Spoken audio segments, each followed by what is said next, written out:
राहुल अपनी मस्तानी चाल से सड़क पर चल रहा था और उसने तभी सामने देखा कि किसी ने केले का छिलका खाकर फेंका हुआ है। वह उसी समय आगे बढ़ा और उसने वह छिलका उठाकर पास के डस्टबिन में डाल दिया। वो थोड़ा और आगे चला तो फिर से एक केले का छिलका मिला। उसने वो भी उठाकर डस्टबिन में डाल दिया। न जाने कौन था जिसने यहाँ केले खाए और बेफिक्र होकर केले के छिलके रोड पर इधर उधर फेंक दिए।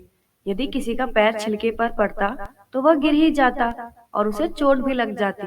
तभी इतने में ही राहुल को गांव की सुनंदा चाची दिखाई दी।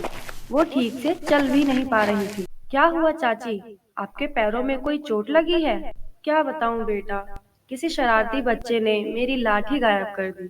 बुढ़ापे में ठीक से चला नहीं जाता और नजर भी कमजोर हो गई है। बिना सहारे के मैं ठोकर खाकर गिर पड़ी। बुढ़ापा दुखदायक होता ही है। आइए, आप मेरे कंधे का सहारा ले लीजिए। मैं आपको घर तक पहुंचा दूंगा और आप चिंता ना करें, मैं आपके लिए एक मजबूत लाठी भी लाकर दूंगा।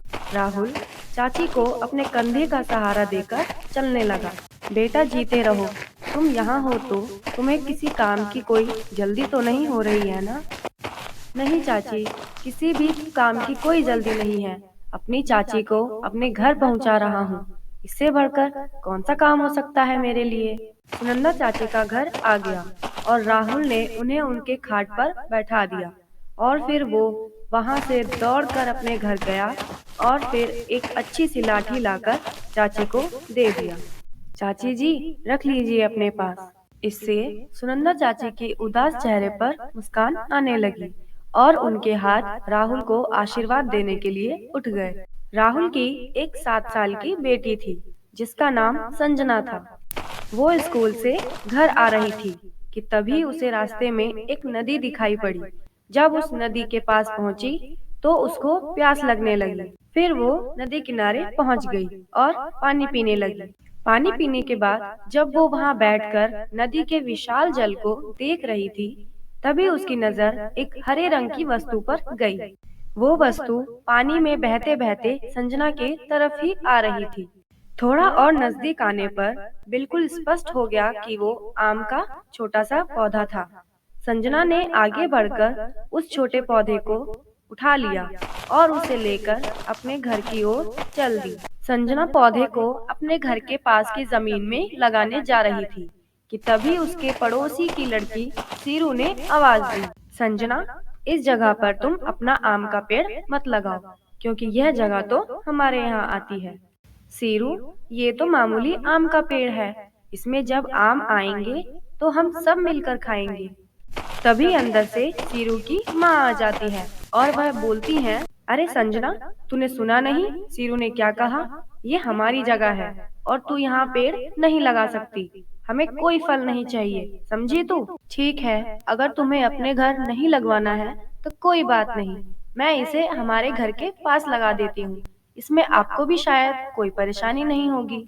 फिर दोनों माँ बेटी गुस्से में वहाँ से चली गई और संजना ने अपने कुएं के पास उस पौधे को लगा दिया और कुएं से लेकर पौधे तक एक छोटी सी नाली बना दी ताकि कुएं के पास गिरने वाला पानी भी आम के पेड़ तक पहुंचता रहे।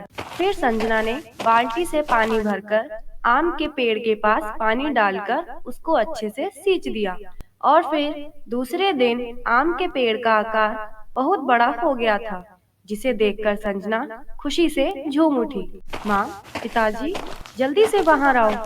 ये देखो, मेरा छोटा सा आम का पौधा कितना बड़ा हो गया है और इसमें तो फूल भी आ रहे हैं। यह देखकर संजना की माँ कहती हैं, अरे हाँ बेटा, ये तो सचमुच बड़ा हो गया है।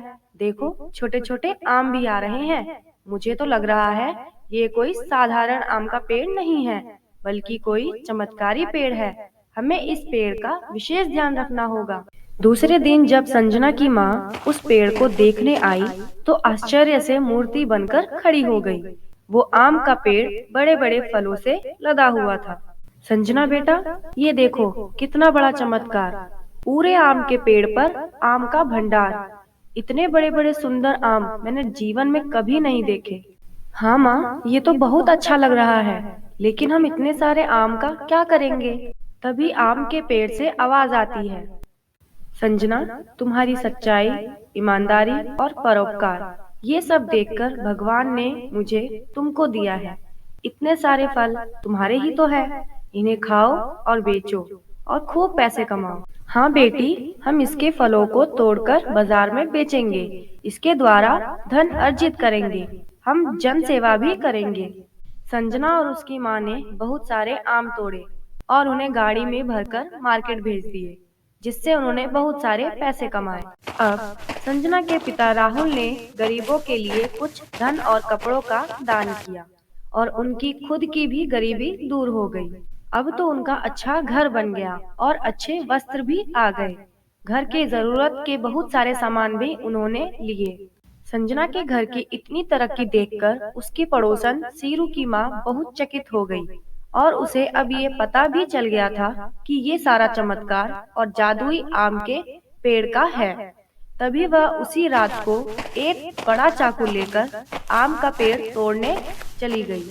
और जैसे ही वो आम के पेड़ को काटने जा रही थी, रुक जाओ, सावधान, इस पर एक एक लगा फल सिर्फ संजना और उसके परिवार के लिए है और वही लोग मेरे फल तोड़ सकते हैं। तुम एक भी फल तोड़ना नहीं।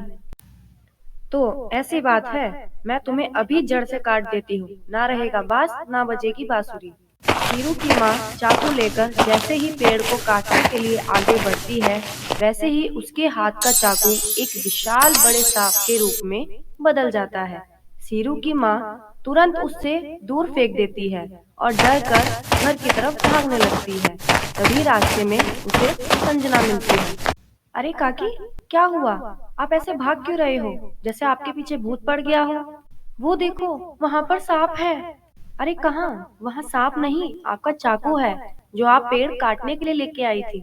चलो, आपको मैं आम लेकर देती हूँ। नहीं नहीं, मुझे चाकू आम कुछ नहीं चाहिए और ना ही मुझे आम चाहिए। मैं तो चली। संजना जोर जोर से हंसने लगती है और आम का पेड़ भी मुस्कुराने लगता है। फिर संजना का परिवार और आम का पेड़ सब साथ मिलके खुशी खुशी रहने लगते हैं।